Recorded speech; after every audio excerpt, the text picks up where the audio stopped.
Hello there guys and welcome back to the channel. Right, so today we're gonna look at Super Skrull. His abilities finally have been revealed, so we can start kind of predicting how he is going to turn out. Now it's very important to note that this is obviously just how he looks on paper, because it often doesn't really translate exactly the same to the game, and these are just kind of like initial reactions and thoughts about the champion. Because many people like to use the term jump to conclusions, but the whole point of making these videos discussing the abilities is not to jump to conclusions rather than explain the thought process and where you are at currently with the champion. It's all obviously subject to change. Right, so we're not going to read all of the stuff and all of the nice flavor text there about him, but let's start with his prestige. And his prestige is remarkably boring, yet again. We haven't had anything exciting, anything high in prestige. His prestige isn't bad, it's not amazing either. He is of cosmic class, and he's a typical cosmic champion in the sense that he gains plenty of buffs, and that's about it.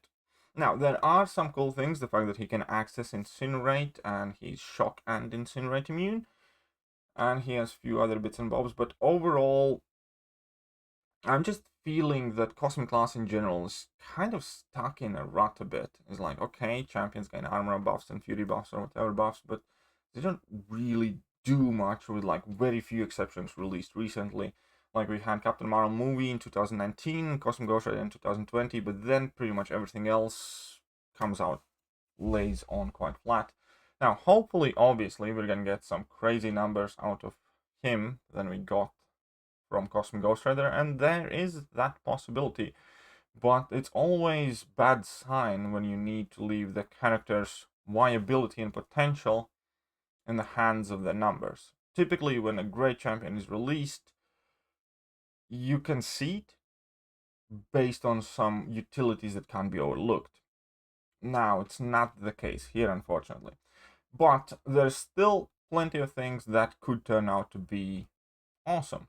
So he can gain a whole bunch of fury buffs, which is one of the bigger source of damage for him, and inflict a whole bunch of incinerates. So that combined could turn out to be quite good. So let's jump to his abilities. So he's immune to shock and incinerate, which is very good because we do not have many shock immune champions at all in game, and incinerate immune, even incinerate immunity, even though it's becoming increasingly more popular, it's very nice to see the combination of both here, because I don't remember how many other champions are immune to shock and incinerate at the same time. Right, so Fury buffs also grant block penetration. That, quite honestly, just makes it for a defensive nightmare. Offensively, you typically don't strike opponent's block, but defensively, you end up often taking hits in a block or parrying, so this is quite significantly going to increase the damage that you take fighting against the Skrull, which is annoying. And armor buffs also grant critical resistance, which can save your butt sometimes, but it's not the biggest of deals.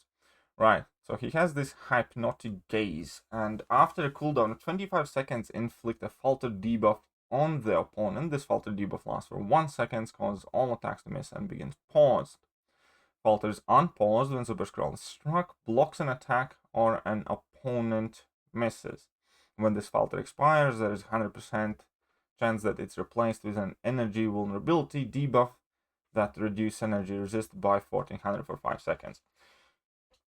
So this ability is kind of a bit of an add-on. It obviously will make him a bit trickier to fight on defense, because every 25 seconds you basically gonna have to parry him, drop an attack, back away, wait for falter to expire, and then you can go in. Offensively, 25 seconds is quite a large amount of time, and there will obviously be times when you want to use it, especially due to that vulnerability that reduces the energy resistance. Because if you inflict incinerates, that's energy damage, and you'll do significantly more damage if that is active. But again, it's not something that you can use frequently, so I don't put too much value in it offensively. But defensively it's going to be something that we need to work and fight around.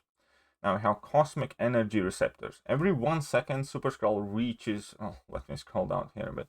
Every 1 second Super Skrull reaches full charge, and his next action creates a buff, resetting the charge. This charge is not affected by ability accuracy. Landing a hit or striking a block converts to a Fury buff, increasing attack by 314. Being struck by or blocking an attack converts to an armor buff, increasing armor by 400. 5 of these buffs can be maintained at a time. Cool.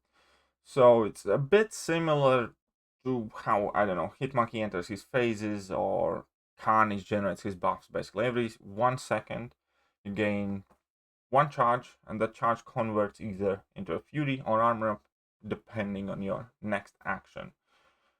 And how you want to build him will depend on the abilities further here. So Cosmic Energy Overload buff. Upon reaching Cosmic Energy Receptor buff limit, Super Skrull gains a Cosmic Energy Overload buff for 15 seconds and cannot build any more Cosmic Energy until it ends. All Cosmic Energy Receptors are removed when Overload ends or it fails to trigger. Skrull gains additional buffs based on the armor up or Fury buffs active when he enters Overload. So if you have 4+ armor buffs, gain a Vigilance buff for 15 seconds. For those of you who do not know, Vigilance is a buff that basically bypasses miss.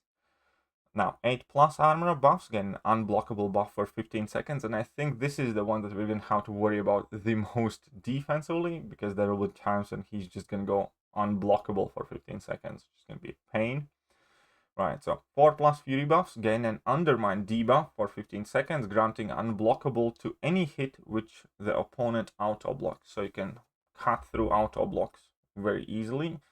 And Fury buffs gain No Fist buff for 15 seconds, granting a 100% chance to incinerate on all attacks, dealing 1000 energy damage over 1.5 seconds, removing perfect block chance and reducing block proficiency by 50%. So this is basically how you're gonna cash in on all of those buffs, and then you're gonna gain these effects depending on how you have built the Super Skrull up. And obviously the one you want to get to is the No Fist, where every hit is placing an Incinerate. And that is basically your big damage, kind of like, well, part of your big damage. Special 1, I suspect, will only be used to convert your Furies into armor ups, because then you can do it backwards, kind of, if that makes sense, and then you can double dip on the buffs. So, on activation, convert up to 5 Fury buffs into armor buffs, increasing armor by 400 for 25 seconds. And these are not counted anymore, so your entire point is you want to build up a bunch of Furies initially, drop a level 1, all of those Furies will convert into armor buffs, and then you want to get to level 2, which will do the opposite, which is going to convert armor buffs back into Furies, plus you will have had built up some more Furies, and then you can get to 8+ and do the damage. So basically, by the looks of it, his rotation in regular fights is going to be level 1 into level 2. Longer fights, you want to drop level 3 first. We're going to get there in a second.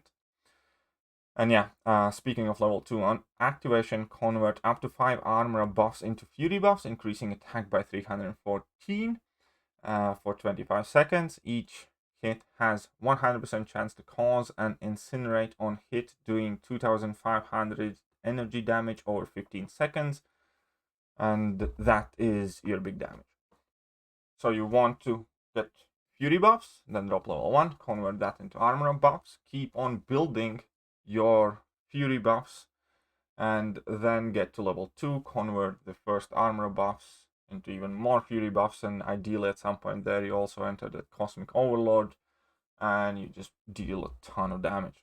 And his level 3 is fairly straightforward. You just gain an indefinite non-stacking aptitude, increasing the potency of future armor up and Fury precision buffs by 60%, and you also stun the opponent. So that is basically exclusively for long fights, and it's not really vital for his base rotation, which is something that I like.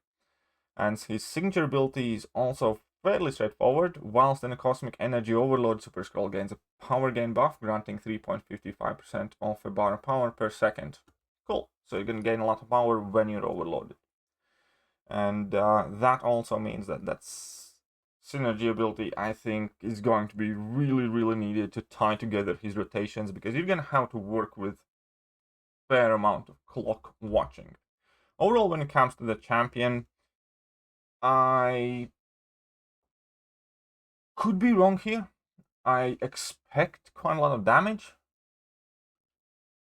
but he kind of embodies pretty much every single weakness most of the Cosmic Champions. How? Where you are very reliant on buffs, you're very reliant on debuffs, you're very reliant on throwing special attacks, and ultimately I just don't see anything new or interesting that he adds to the Cosmic class or this game in general. And I don't know, I'm not overly impressed. But again, hopefully I'm wrong. Somebody commented me that I'm the voice of negativity in MCOC, but I'm trying not to be. I think there is a potential for a good amount of damage. I think he's going to be a fun champion. He's not necessarily a champion that I would recommend trying to acquire for, like, I don't know, broadening your account.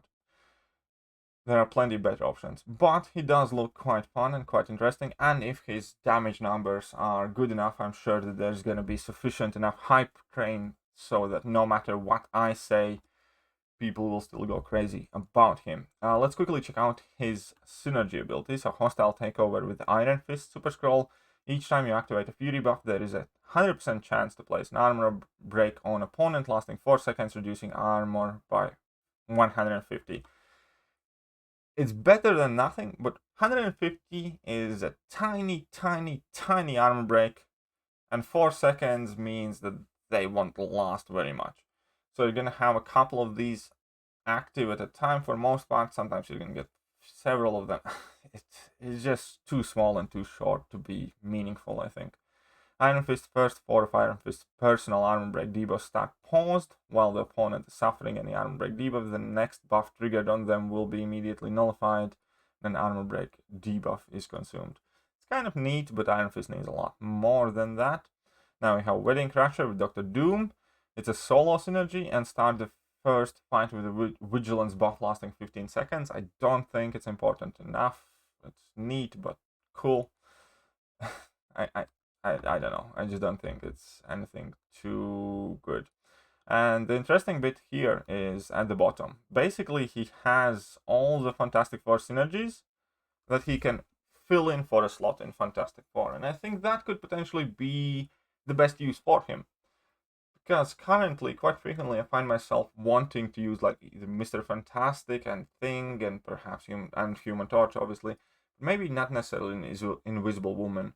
The fact that you can substitute in this guy and then still get like all the synergies working, it's kind of cool. I really like this thing, and this is the reason why I want him the most, because I do think the Fantastic Four in this game as a team is underrated, and unfortunately, no matter how much I really do like Invisible Woman, I think she's the one pulling that team down, because Mr. Fantastic can do some crazy good things, especially if he's in a full Fantastic Four team, so can Thing and Human Torch.